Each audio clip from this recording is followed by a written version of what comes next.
Good afternoon, everyone. I welcome you all to our next panel discussion on Metaverse, the next frontier of gaming. Let me introduce our esteemed panelists for this session. I would like to welcome on stage Mr. Ankit Wadhwa, CEO and co-founder Rario,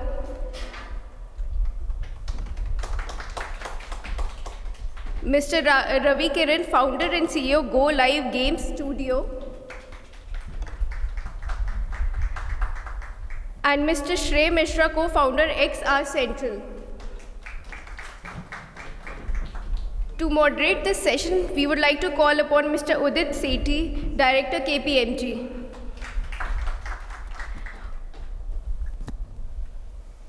Over to Mr. Sethi now. Thank you so much. Guys, I'm so sorry. I've got a bad throat. So I have to deal with it a little. I may sound dumb and deaf. So I'm sure we will be able to get it. Any specific reason we are leaving a chair in between? There are more chairs than people. So you're filling up the space. So can you tell me? Chair. Mail.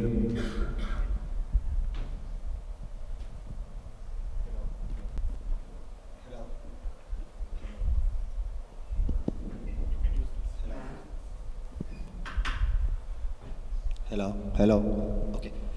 First of all, let me sort of welcome my guests, Ankit, Ravi, and Shrey. But very quickly before we start, I'll request them to sort of take a brief moment to introduce themselves, what they're trying to do in the market, what is that they're seeing, and then let's very quickly then get on with what we may want to discuss.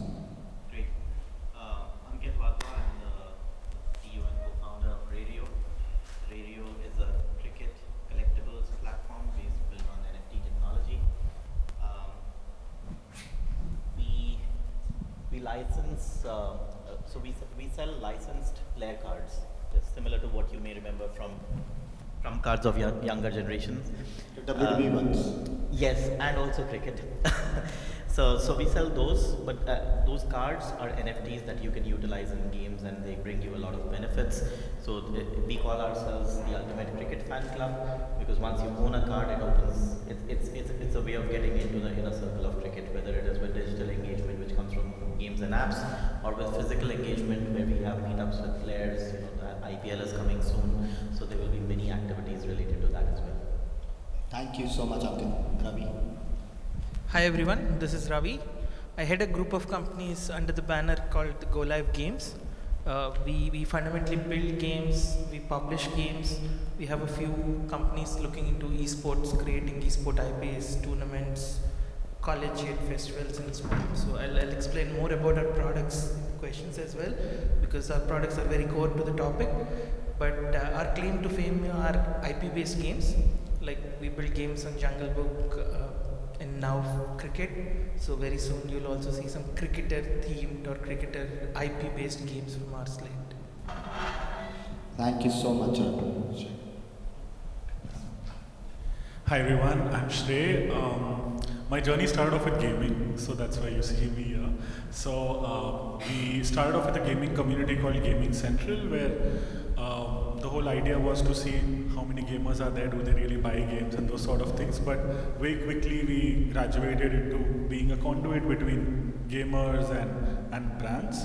And through that journey we started our foray into developing augmented and virtual reality software as well. So we've been doing that for enterprises since the last close to 5 years. And in the last couple of years we've actually launched a DIY SaaS platform for virtual spaces. Now the cooler term for that is Metaverse. So that's something which we have, and of course it has a lot of Web3 based plugs and all of that as well. So happy to talk about it as we move as well. Absolutely. Thank you, Shrey, and thank you, everyone. My name is Udit Sethi. I am from KPMG. I lead emerging tech and metaverse as a service within the firm. Now, very quickly, starting with the topic, what we feel, what we believe, if you go by the stats, that metaverse may become $1 trillion in the coming decade in terms of revenue. And gaming, any which ways, is already a $2 trillion, $3 trillion sector. How do you see? So I'll sort of break that question into two parts. How do you see metaverse in the next 1 to 3 years, right? And how do you see gaming in the next 1 to 3 years? And how do you see them marrying together in those 3 3 years. So maybe we may start with, let's do the opposite. We'll start with Shrey first. I'm usually used to answering last, but that's fine. I think the first one was, where do I see Metaverse, right? So us coming from gaming, for us it's like a very similar space.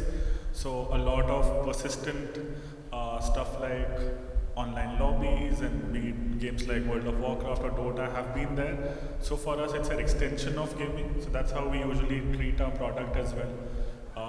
So for us it's a bit interchangeable. For us it's more like a massively multiplayer game, right?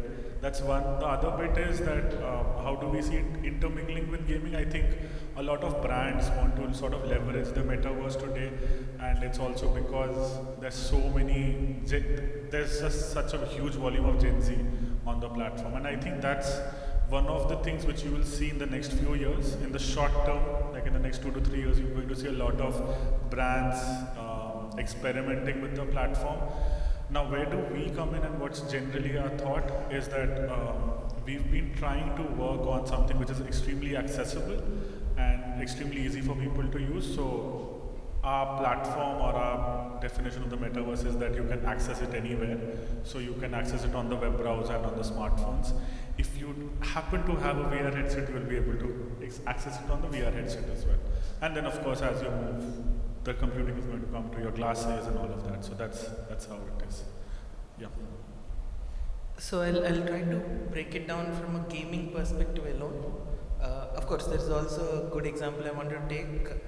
If someone's not watched, please watch Sword Art Online, the TV series. So that is where I think the future is, and that is also how gaming is connected. So in TV series, the characters, the people have a virtual avatar, and after a while, their real life avatars, which is us real world, don't matter. It's your virtual avatar, which is the key driving force of those characters in the TV series. So basically, you have an avatar, it has its own life. If you're plugged into the gaming system, you're playing that avatar. If you're not plugged in, either it's played by an NPC or it is probably sleeping in a hut or an inn, right?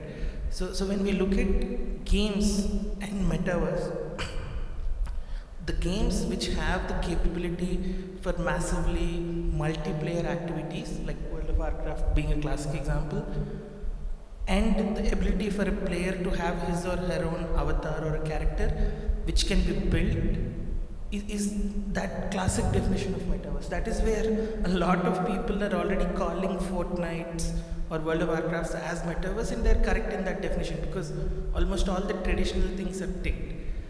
Even in our game that we're building, we have seen a lot of cricket products out there, but the personalization is missing. So in our game, you are the character. So as you're playing the game, your straight drive is improving. So that is why that card became from a common card to an epic card to a legendary card. And when you put that skill up for sale, someone trying to buy that can connect that, अरे यार मुझे सचिन तेंदुलकर के level पे let's say legendary straight drive बनना है, I would have had to practice. Similarly, in the virtual world, a player who has grinded and made 10,000 runs with the straight drive, obviously that card has a value because it's been used so well, and that is why someone is willing to buy it for even 10 rupees. I'm not even propagating play to earn and stuff. That is next level, maybe someday in future. I'm just saying that the concept of games in metaverse is so intertwined so well that today most MMOs qualify as metaverses. And of course, we'll take other questions about metaverse, but fundamentally they're like literally very well, they work very well with each other. Okay, your views. Well, I would say the definition of metaverse is also in the metaverse. I mean, it's if we talk to 20 people, we'll hear 20 different things. And that's a great place if you think about it, because there's a term now that we all associate with, but we can all come up with our own renditions. Now, but there is some commonality. The commonality is, so for example, in case of Rario, rather than the app leading or the game leading and then you buy assets within a game or an app, here your assets are leading. right? So if you bought player cards, the trump card equivalent that we talked about, then that becomes your access to various things you can do, right? So just like in your normal world, there are different things you can do because you own a car, you can go to place X, Y, Z.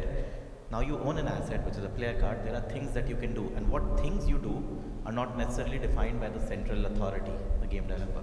I mean, there are interconnections that are possible, and this asset first approach is at the root of all the definitions that you would hear.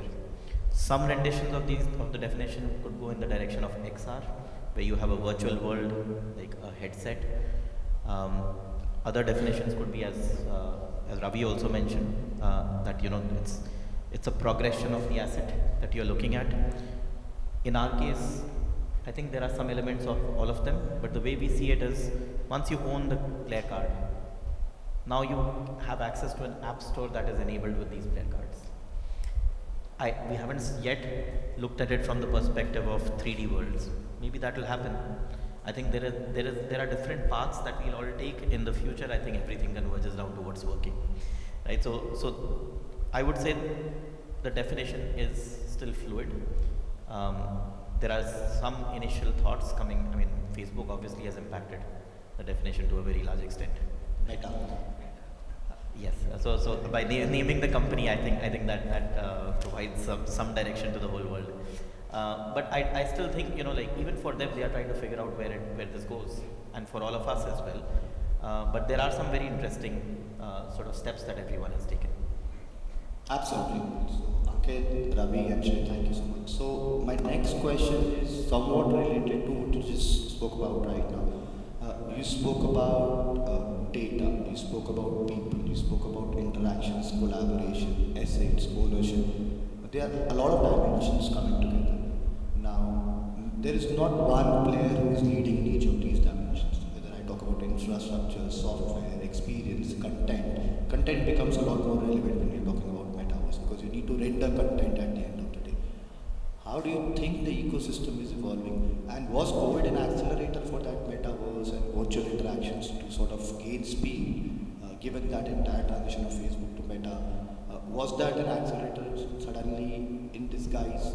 And how do you see that ecosystem evolving over the next 18 months, 24 months? Maybe your thoughts. Ravi, you may want to go first. Yeah, I just wanted to give one perspective on the social gaming or social networking side of things.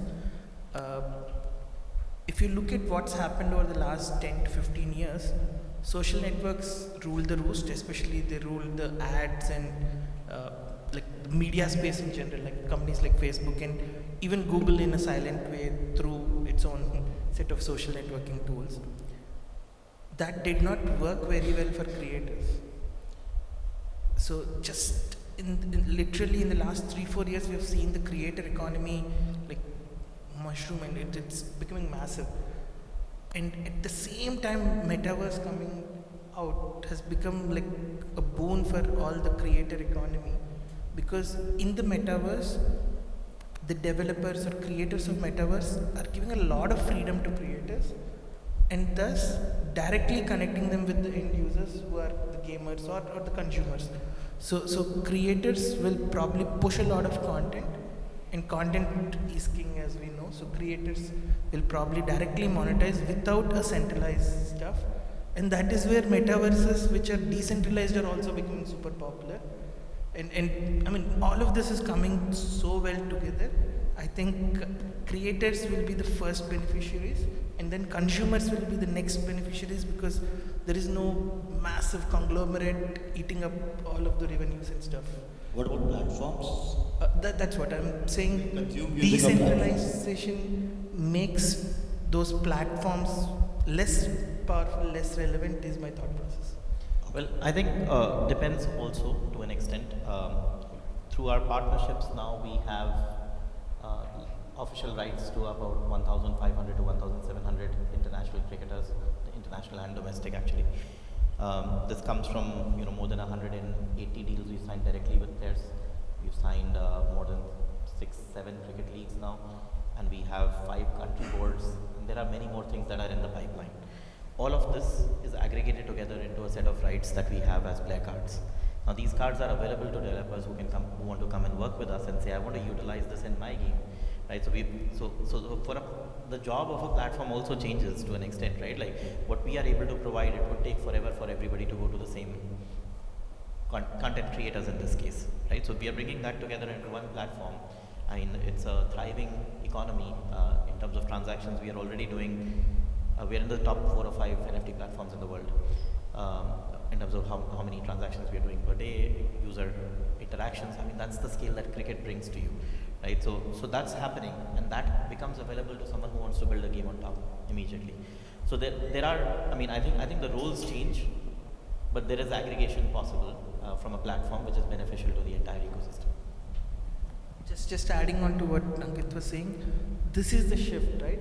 We are not talking of Meta creating its own closed loop and a gated system that developers have to apply and will get licenses after 1 year to even build. Basically saying that the platform economy will move from big tech to decentralized.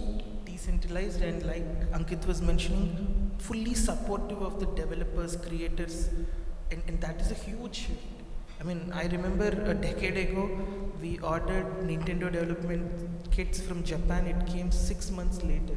So we couldn't even build a Nintendo DS game for 6 months. We had to wait for those kits to come.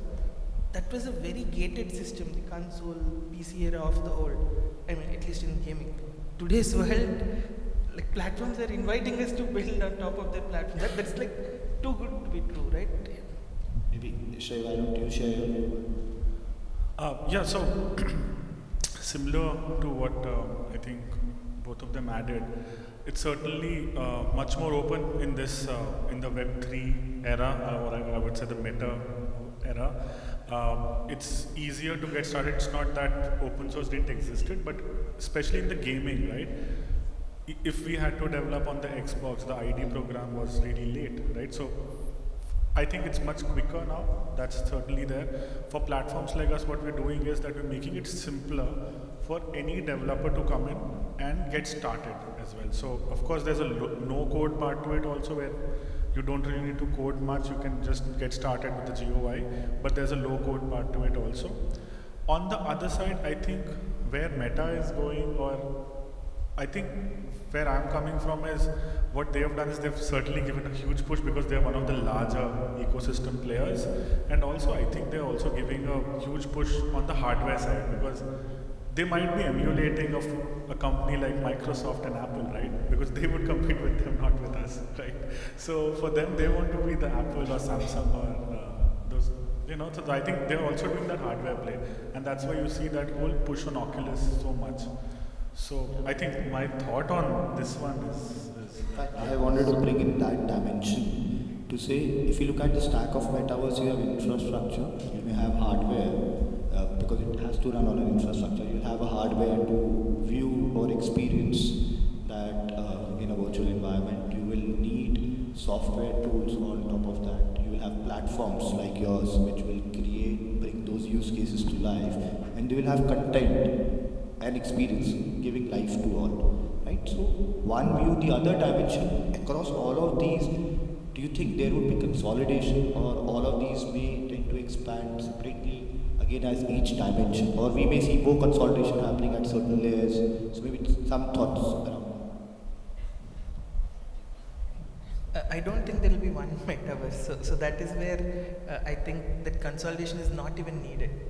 There will probably be 10, 100, I mean there are 7 billion. Not metaverse, so for example at the infrastructure layer. Exactly, so if there is no one metaverse, so we are also developing for Quest. Quest 2 is an amazing platform. That said, we can build the same content independent of Quest hardware onto other platforms as well. So as content creator, my main goal is to have maximum users for my content.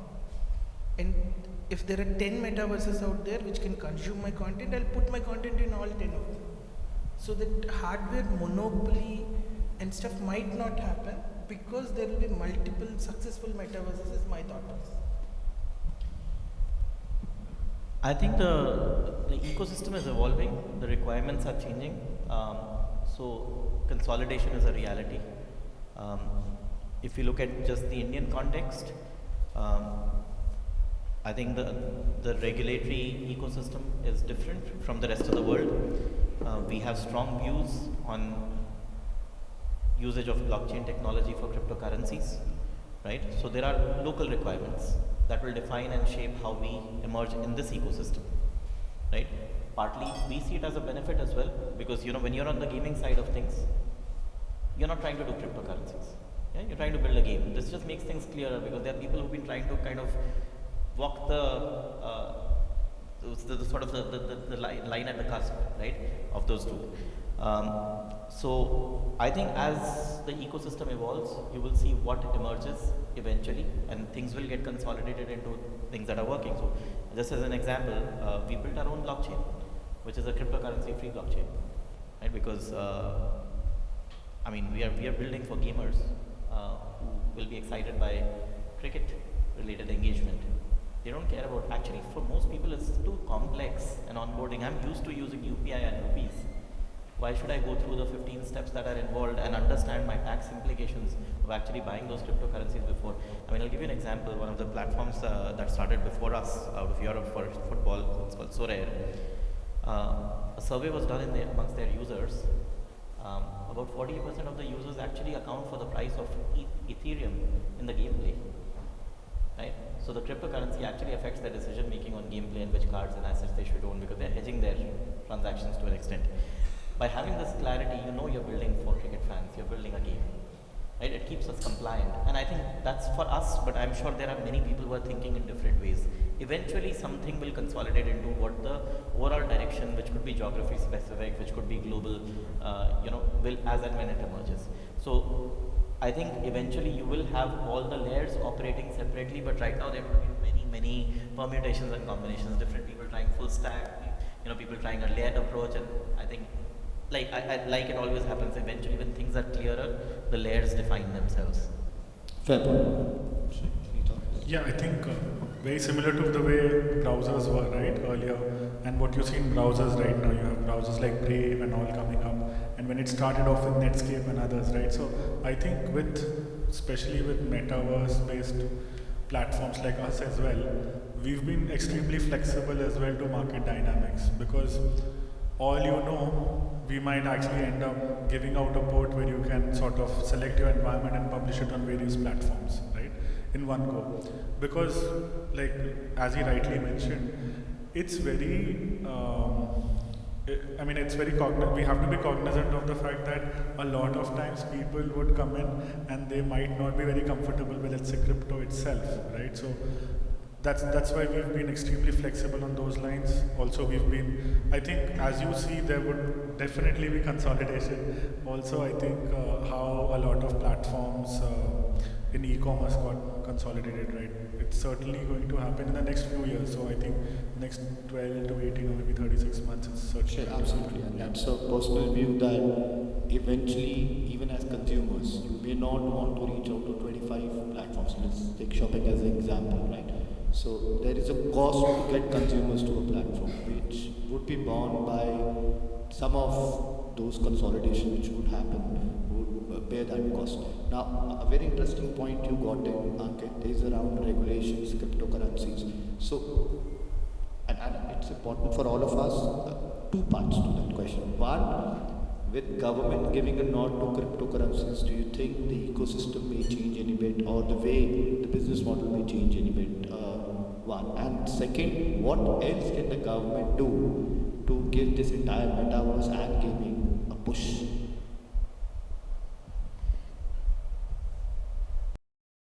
I don't see the two as related. Cryptocurrency is an alternate form of currency. It depends on which. There are benefits. Different developers might see benefits in different ways. We have worked with our own infrastructure. We collect payments directly using traditional rails, payment gateways, the way they operate, and then we are able to therefore offer, the same, actually even a better experience than what you would get if you were to use, digital payment tokens. I think where any government support is needed is the way any new sector evolves. You look for incubation when you're younger, right? You look for regulation as you become slightly bigger, and then I think eventually things move into taxation, right? So I think we are in the phase where we need incubation as a sector, right? There's a lot of opportunity. There are reports that talk about very big numbers in terms of what India can possibly achieve, $1 trillion value and $1 billion. I mean, honestly, I don't even know how those numbers are calculated, but whatever those numbers are, they are all very, very big, right? So if there's a big opportunity, I think it's the right incubation that will take us in that direction. And I mean, I don't want to bring up anything which is like an immediate ask, but literally it's like, when you have a young child, you want to care for the child and provide whatever is needed so they are able to deliver in future, so they can eventually pay money to the household. This sort of age-old traditional thinking about, and that is where we are. We are in the young child zone as a sector. So the connotations of that is what I believe the regulatory ecosystem needs to provide. I'll add a different perspective again from gaming side. So if you look at government's definition of cryptocurrencies as assets, think of them like shares, right? So there are intraday traders who are taking huge risks, 100x leverages, 10x leverages, they lose or win a lot every day, and then there are long-term investors who probably buy Infosys shares, keep it for 10 years. I think government is trying to nudge people to think of it long-term, but unfortunately in India, a lot of people are looking at it short-term. And that in the gaming lines is so evident because a Korean game, I was talking to a big crypto VC of sorts who invests in games, Web3 games mainly. He was saying there is this Korean game and 33 to 35% of their user base is from India, where they have not even marketed it. Okay, so Indian gamers are considering those assets like trading and buying those in-game assets with crypto tokens, or in a way they're also tokens, right, these assets. And they're just looking at it from the speculation and trading perspective. I think that is what government is going after. And that is also where developers like us have to be careful that you want gamers to play the game. You don't need 100,000 users in your game, out of which only 2,000 are playing the game and 98,000 are just holding to those assets and not doing anything with those characters. You want them to play. I mean, if I build a fighting game and out of 100,000 users only 2,000 are playing, when someone comes online and clicks, hey, find me an opponent, there is no opponent, there is no fun in the game. You want those people to consume those characters, fight with each other, play with each other. That is where I think government is trying to nudge. But unfortunately, like Ankit was mentioning, they probably went to the topmost step, which is taxation, instead of the first two steps, because of which there's too much confusion. And I think it will eventually sort out. But also our gamers, I think there's a huge amount of gamer base in India for Web3. We have probably 5 of the top 10 guilds globally in terms of volume of users. Our user base is so huge that some of our guilds have 10,000, 25,000, 50,000 kind of guild user base. That is rare. In the West, a good game probably has like few thousand genuine NFT users. In India, there are tens of thousands of NFT users. Now, whether they will really play or trade is a different thing. But that's a good place to be in, so it's a good opportunity for developers. As long as the game is good, people are interested in using those assets to play the game, there's an awesome opportunity there. Sure. So the way I see it also is there's a financial, I think as we talk about all of this, we talk about renditions of what is possible and what can be how it should be regulated. If you go back to the fundamentals, we are basically talking about a new business model. Right? It's an asset-first business model, whether you take it on the dimension of currencies, then which is something that, we don't like. You take it on the side of assets, where you have in-game assets. That's the discussion that we are all having right now. But the idea is asset-first. It's and that's the new business model that we are all approaching. Now, I think. In this case, so if you take the sort of regulatory perspective, the challenge that has happened is because this business model can be used for assets which are currency-like, And this can be used for assets which are just goods which have been used in games for a very long time, like skins and all. So they are getting confused. And consequently, one industry which had evolved is through the technology kind of getting to the other infancy stage ecosystem. So I think the maturity is increasing. In the last 1 year, I have seen people understanding the differences. And I would assume that the government ecosystem is going to be consequently supportive. Sure. Yeah, I think in terms of the blockchain and blockchain related projects, I think government is one of the biggest investors, right? So I think that's certainly something which gives a lot of confidence. So while it's early days, they might have jumped to taxation, but I think still I think it's still a long way to go. Also, a lot of we saw some very interesting ecosystem in places like Finland, right? And I think it was heartening to see that when we were at Slush, the Indian delegation was also there. So a lot of folks from Startup India also going there, trying to understand how the ecosystem is working. So I think that has been a big change in the last few years, right? I mean, when we started off, we were not really expecting it, but like we would also sort of make a bit of a thing ki yahan kuch zyada ho nahi sakta hai, or those sort of things. But I think now there's been a big change, and I think people are open, and especially folks in the government. So I think it's more like a change management thing, which you guys are a big, you will do it much better, right? One of the challenges we face is one of the challenges we face is actually not on the regulatory side. It's that KPMG says they just don't want to audit us. It's too high risk a sector. So I mean, maybe not the sector, maybe the company. So I think as thought processes evolve, we will all see improvements across the board. Absolutely. So, and that's very nicely put, Ankit. So, just taking that further, what do you see as some of the challenges which you foresee or which you're currently facing while we talk about metaverse gaming? Now, one definitely I see is that we're moving from physical to digital identities, right?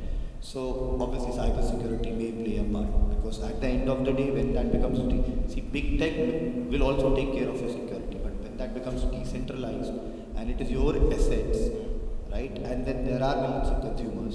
So you may see some security concerns coming in, right? So I definitely see that so I'm not saying that's a problem area, but that's one thing which we may have to look at. What are some of the other challenges you foresee, largely in the growth, or maybe we haven't found an answer, or we found an answer, we're about to implement it? What is it? See, by definition, a lot of things that we are doing are global. I mean, you were mentioning 33% of users coming from India for a Korean game. And when things are global, you need to have more responsibility on how you are addressing some of the cross-border concerns, right? Ensuring that you know who your customer is becomes important if you want to be compliant. I mean, there are two ways in which people think. One is like, that's not my problem, but that leads to serious concerns and issues. For any regulator, for a government, in fact, for the population of a country at large, right? You don't want, what needs to be a gaming platform to be used for any activities which you did not intend for it to be. Absolutely. And so a lot of the problems stem from that. And as early stage purists, people sometimes don't have a full view of what their platform can also lead to. So yes, there is something that we are building that is changing. It's a new business model. It can create money in new ways for developers, for the ecosystem. All great things. But what are the evils that come with that? And how do we ensure we are responsible that the evils are taken care of? I mean, to an extent, the responsibility lies with us also on how we are evolving the ecosystem. If we take the bad child approach, then you will get a slap on your back a little bit, right? How would you govern something which is decentralized? It's easy for you to define boundary walls to say, like Ravi was saying, do you want to walk on this side of the aisle, or do you walk on this side of the corridor? So that's a far easier approach when government has come to taxation, when, for example, cryptocurrencies, right? Now, once you define those boundary walls and say, this is the larger protocol, or this is the larger framework of you to operate, how people implement it or envisage it, right? Now, how do you govern that? And that's where the point on challenges is where.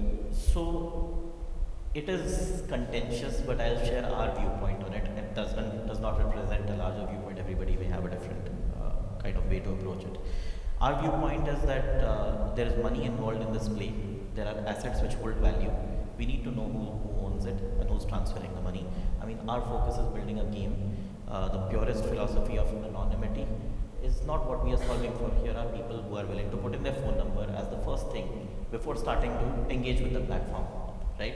So we run all kinds of KYC checks. We have sanction list checks. And there's an entire list that we are voluntarily doing, because right now, I mean, we're kind of picking examples from other industries, saying that this is what we should also do, right? So we're taking help of consultants like your firm's equivalents and in that ecosystem on what can we do better. So we do take a lot of insights from other sectors, and I think that would help shape the industry.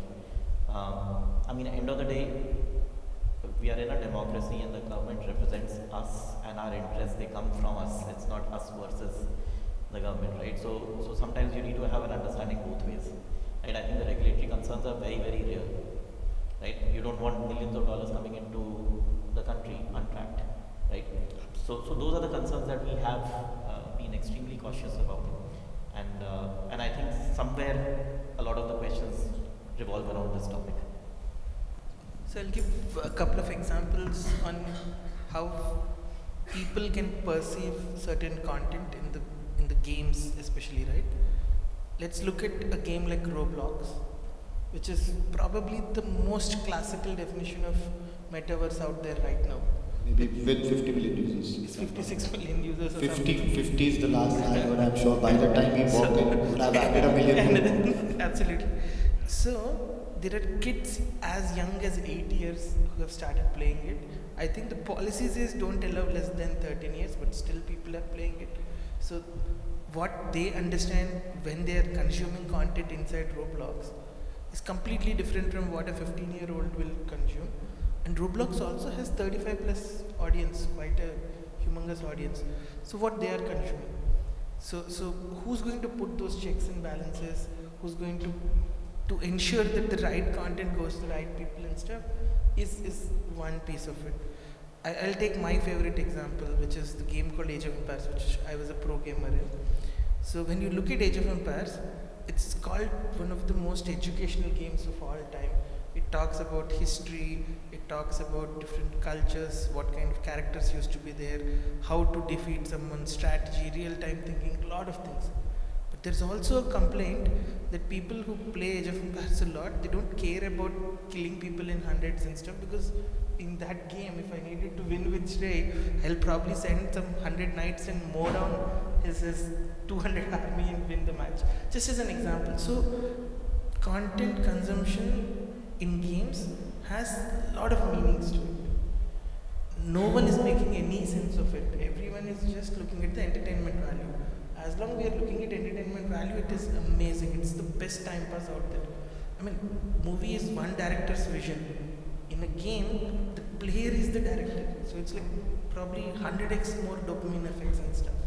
Right? So gaming is out of the world in that sense. But with no controls. And like you said, in Metaverse, there is no gatekeeper. So yeah, I mean, it's going to be a challenge. Maybe a good challenge to have. Let's see how it evolves. As of now, I just wanted to point out that yes, there are challenges. There is no easy answers. I mean, even if you age limit a game and people are still playing it, you can't control it beyond that, right? You may want to send the bike with for the Paladins. Absolutely. I think it's certainly out there. I mean, the community coming together, creating so many games, especially in Roblox, and also similar platforms, right? So that's certainly there. Oops, my phone ringing. Sorry for that. But I think one of the major things which we also discuss internally is around the privacy, right? How content, while folks will co-own the platform or co-own the content, how will that work out as well? And I think between the utopian and dystopian, we need to take something which is like more like a middle path, right? So I think that's what will happen. I mean, Just out of interest, Ankit, if all those regulations that you're talking about, also if you grow big, like you spoke about, somewhere before taxation regulations will impact you. Yeah. Right? So eventually that may have to come. So from that perspective, one last question before I open it to the audience for their questions. What is your advice for certain people who may want to engage in this sector, maybe as a startup owner or as a consumer, right, or as a platform owner or a content creator? You may have different roles, right? So what is that one advice or maybe 3 bits and pieces of information or something you shouldn't do or you should do is what you may want to sort of let the... I think it's very simply, don't be a hammer looking for a nail. मेरे को Web3 करना है and मेरे को Metaverse में कुछ बनाना है. Now I'm just looking for कि कहाँ पे बनाना है. I mean, look for genuine user engagement areas. You know, where people are very excited. Like cricket is a sport that is exciting. Gaming is exciting. Solve user backwards. Don't solve technology forward. Technology is evolved. Like if you have to solve technology forward, then you should be a platform person and not building for consumer businesses. Right. So I would say focus on the user. So far that has worked. To the extent it has worked well for us. I mean, we've tried not to build NFT. We've tried, user wants this extra engagement, and this is a great platform because it fits. So that's one piece of advice I would share. So one advice from me, around 4.5 years ago, we tried to do an ICO just to get started in this whole Web3 space. You had to raise tens of millions of dollars to do anything about 4 or 5 years ago. Couple of years ago, okay, you could probably raise $1 million or 2 because the platforms were there, but the APIs and stuff were not there. You had to build it from scratch. Today, platforms have also built out the APIs and they're also giving you grants. So, I mean, from an advice perspective, this is a great time to start. I mean, if, like for example, we are building on Tezos chain. So they have given us almost a ready-made solution for my gaming needs. So if there are developers who want to start off, this is a great time. But like Ankit was saying, build a use case that you're passionate about and you know has an audience or there is a need for. Just because there is a grant, don't just apply and build something that no one will use. There will be too many decentralized apps with 10 DAU or 5 people using it. We don't want apps of that kind. What purpose do they solve? Try and build something that many people will use and have benefit of.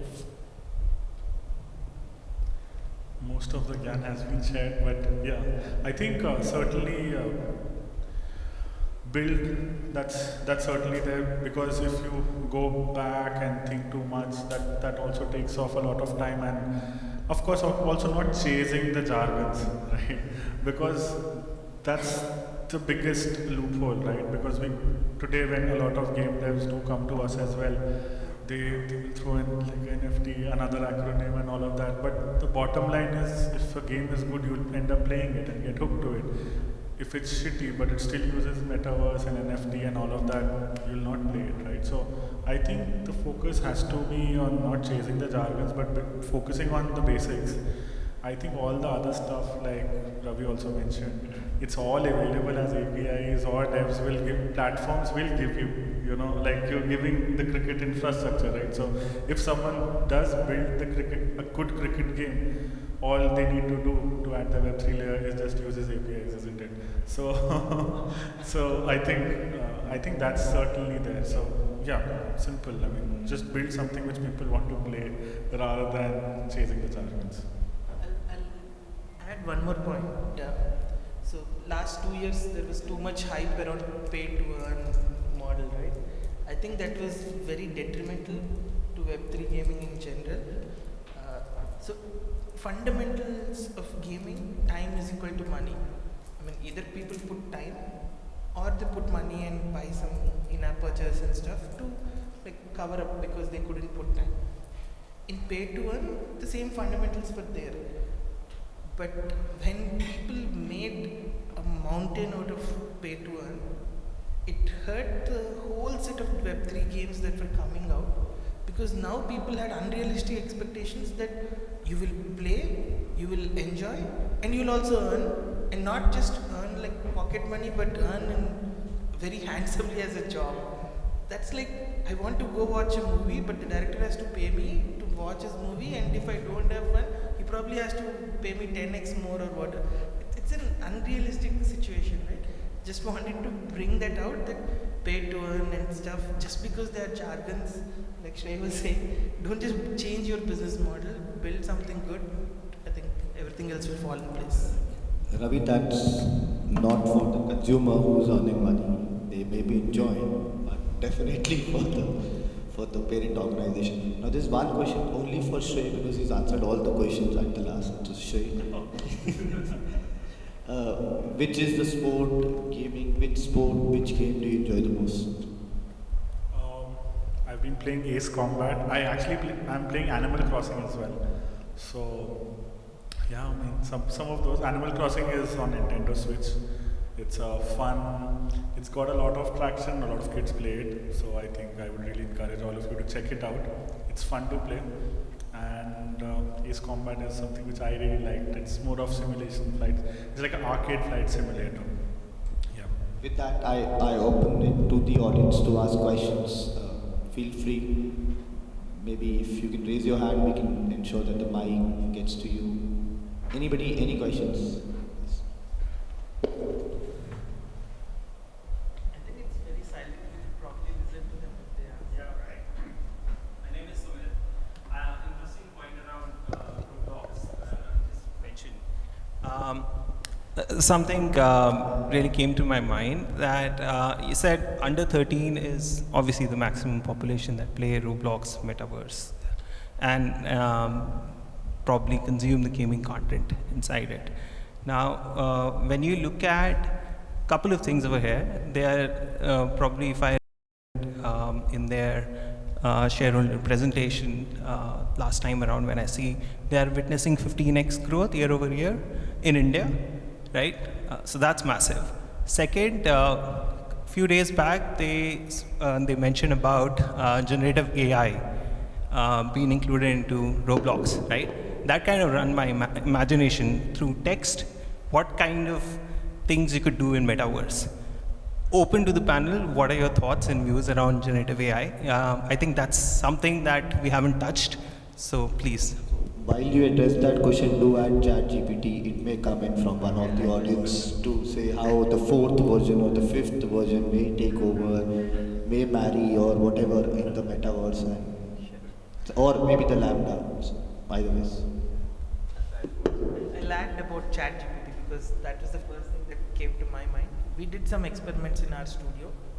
So some of the storylines, backstories of characters can all be built by ChatGPT instead of designers like me writing them from scratch nowadays. At least the skeleton is so good. Just as an example, a couple of days ago I was watching a YouTube video about Prabhas's next movie. And at the end of it, the YouTuber was saying this is not a real story, I used ChatGPT. It was an amazing story. So my only point there was stories, characters. So we used a couple of tools in our studio just to test it out. You can say, I want a dragon which is red, breathes fire, and all such descriptions, and it's giving a decent character, which probably would have taken an artist a week to build. So a lot of AI stuff when it comes into games. The bigger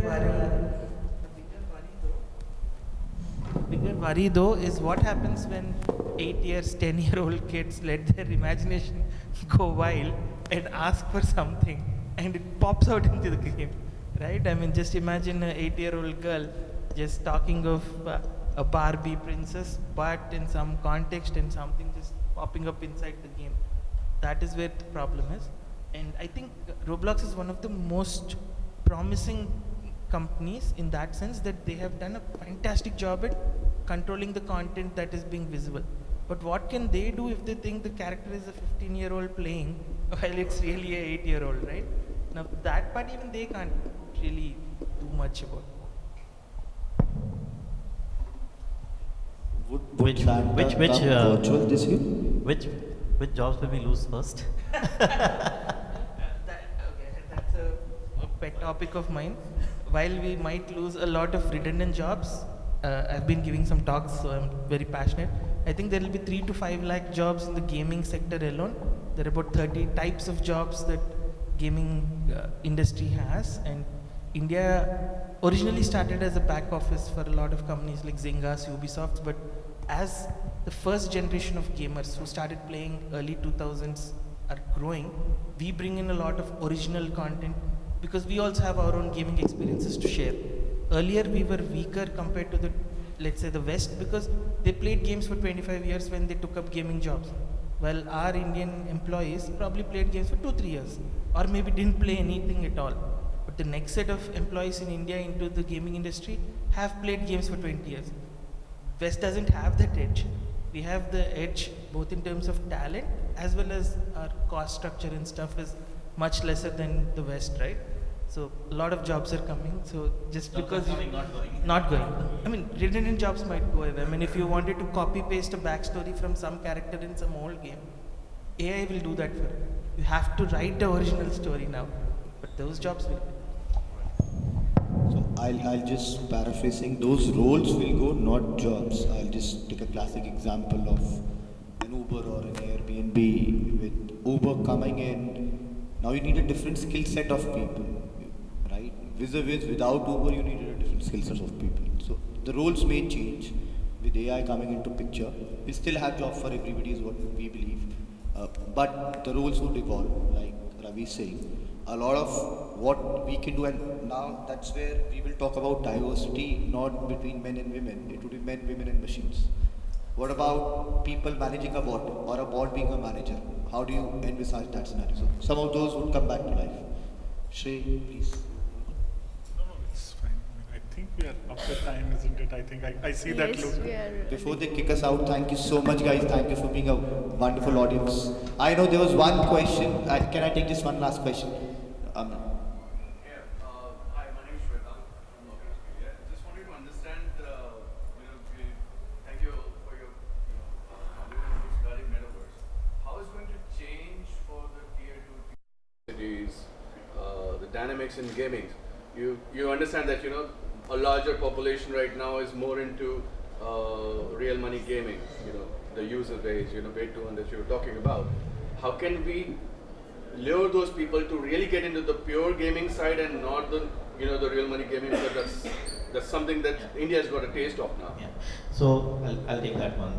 Thank you. So there's RMG and then there are mid-core and casual gaming on the other side, right? The challenge that we see in India is the right side that I talked about is basically free to play.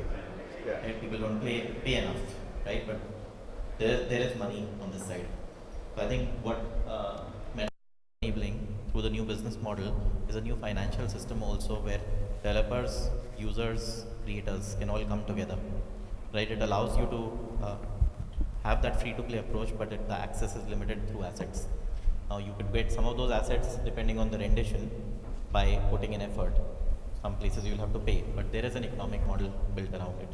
So it adds more dimensions to what can be done, as we transition from RMG, which has done very well in India, to the other side, which is not yet as financially, I would say, large. I mean, there are a lot of green shoots, but we are still evolving on that side. So I think that this business model in between is something that could be a big enabler. Yeah, just want to add 2 points there. First one, of course, RMG is much bigger than the traditional gaming industry, but just like, let's say, after a Bahubali, everyone's expectation from action movies changed. After people start playing casual games and they taste even one mid-core game, they start playing mid-core games more and more. So almost 1% to 2% of users are becoming paying users year on year. If it is an 800 million overall audience, that's 8 to 16 million paying users getting added year on year in India. And the amount of money they're spending is also getting double and triple on average. So that's like 4 to 5x growth.